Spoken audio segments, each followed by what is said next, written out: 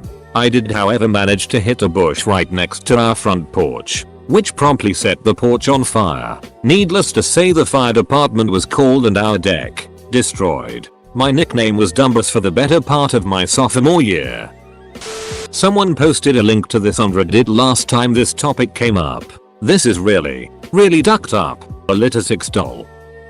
I'm a prison guard and always see and hear ducked up stories. Some they could make multi-million-dollar horror movies out of. I was an alcoholic for 2 years and now I am on antidepressants. Most ducked up? Sigh. Probably the 45-year-old who would ejaculate in baby bottles and feed it to his 2 infant kids with their milk. Or the one who would taser his 6-year-old niece in the face and eyes to make her perform fellatio on him. All this and more on a daily basis. I've contemplated putting a gun in my mouth a few times. Russian sleep experiment. Look it up. One of my friends in high school was babysitting a family's 2 small children, 2 and 4. They came inside from a snowball fight because the little one needed a diaper change. She took him into the other room to take care of it, but ran back in when she heard a pop and screaming. The 4-year-old had put the family's cat in the microwave because he was afraid it was cold. I live a few towns over from an abandoned mental hospital turned condos. The hospital was built in 1878, so it was an older building. One day, they transferred this 15-year-old kid from a newer hospital in the area. He had a habit of crawling around heating ducts, and after 3 weeks in the older hospital, he disappeared. So, a little while later the staff in one of the wards noticed this horrible smell coming from inside the walls. Basically, the kid was crawling around the heating ducts, slipped, landed on the heating coils and literally roasted to death inside the wall. The staff had to cut him out of the wall, and when they pulled him out, his corpse was the consistency of jello. It's more a collection of stories, but it's easily the most ducked up thing I've ever seen on the internet, and I've seen a lot. Got one about cats. There was a lady named Rosa that had a tamale cart all around the small town that we frequented for fishing. I always ate her tamales. They were amazing. Well, one day Rosa's establishment got shut down by the Department of Health. Yassi. Rosa was collecting stray cats and mixing the cat meat in with the chicken and pork to go further. TLDR. I almost certainly, unknowingly, ate cat several times. I remember the time I made up a story. It was good. My mom is a nurse, and one of her patients was a man who botched a suicide attempt and blew most of his face off with a gun. Apparently he was adopted as a kid, and later on in his life he met a woman online and started dating her. Despite their large age difference, after a while they got serious and started living together. I forget how he found out, but it turns out the woman was his biological mother. He knew he was her son the entire time. When he found out, he was understandably not pleased. Probably apocryphal. A pair of newlyweds went to the Philippines on their honeymoon. The bride went missing after a few days. The groom comes home alone and devastated, and figures that she is killed by muggers. Years later, he goes on a business trip to the Philippines again. The business partner has a weird taste, and invites him to a freak show. He finds his wife writhing on the stage, with no arms, no legs, and no eyes. The husband leaves the country on schedule, alone. My mom made bacon for Sunday morning breakfast, but when I got up and came to the table, my dad had eaten all of it. My godmother is from Vietnam, and she grew up in the years right after the Vietnam War. She lived on a farm with her brother, her parents, and her uncle, who was roughly her age. One day, she and her uncle were out playing at the edge of the property, and they found a shiny metal thing in the ground. He dug it out and brought it to the house so everyone could have a look at it. When everyone was about 4 feet away, and my godmother was right in front of him, about 2 feet away, he turned it over. It was a bomb from the war. He got blown to pieces in front of her at 8 years old. She received burns to about 25% of her body, and there was shrapnel in her arms, legs, stomach, face, you name it. She spent months in the hospital and still has some of the scars. The rest of her family got away with minor burns and shrapnel. Incidentally, her injuries, combined with her heritage, she was likely the product of a soldier raping a Vietnamese woman, and she ended up with blonde hair and blue eyes, resulted in her dropping out of school and coming to America some years later. TLDR. Godmother and her uncle were playing in a field in Vietnam. Found a bomb. Uncle got blown up and she got burnt and covered in shrapnel. A friend of mine, female, was in a storybook relationship with a guy for 6 years. He proposed to her one day and she went to work to think about it all day. She walked into her apartment after work ready to say yes and found him in bed with someone else. She is easily the nicest person I've ever met and a very caring person. She has never wronged him. Why this man did what he did is something I may never understand. She told me she cried for a very long time, but you probably figure that much. Edit. To anyone standing up for this man's actions, you're basically saying she deserved it. No one deserves that. An otter species was declared extinct by the Japanese government. My brother was at work taking a hit and his supervisor rushed in to take a thumper dumper, and when he plowed his ass on the seat, he landed on his ballsack. He fell off the toilet while my brother was taking it in the stall directly next to him and his back went out and he pooped on the floor. What was worse was he fell towards my brother's side so his head was poking up his stall. The guy ended up getting 6 months off work for this because he threw his back out pretty bad. It was a pretty terrible thing to happen to a person as my brother refused to help clean him up a bit before he went and got help, noting how serious the injury was. OP. You don't live in Louisiana, do you? I have a friend who claims his dad did the exact same thing, along with forcing his sons to kill kittens by smashing their heads against poles. It's all kinds of ducked up. By placing golden tablets in a hat and using seer stones to decipher them, M.R. Smith transcribed dictated the Book of Mormon. When I was in 5th grade my index finger was cut deep and I could see my bone and the little cut nerves. Looked cool. A friend of mine used to work in a mental hospital and they had to put this woman in a straitjacket in a padded room. She dislocated her shoulder, got out of the straitjacket, stripped down it in a corner, and started fingering herself with her own it as lubricant. The father of one of my friends went to school with a guy who lived on a farm. This kid apparently was really horny one day and somehow got the idea to take one of those machines farmers use to milk cows and attach it to his D. He had all of the blood in his body sucked through the cow milker and died a horrible death. It was his father that found him later on. I can't think of a worse feeling than having all of the blood in your body sucked from your D as you try to pry off the device. Other than being his father finding your kid naked in the barn dead with a cow milker attached to his D.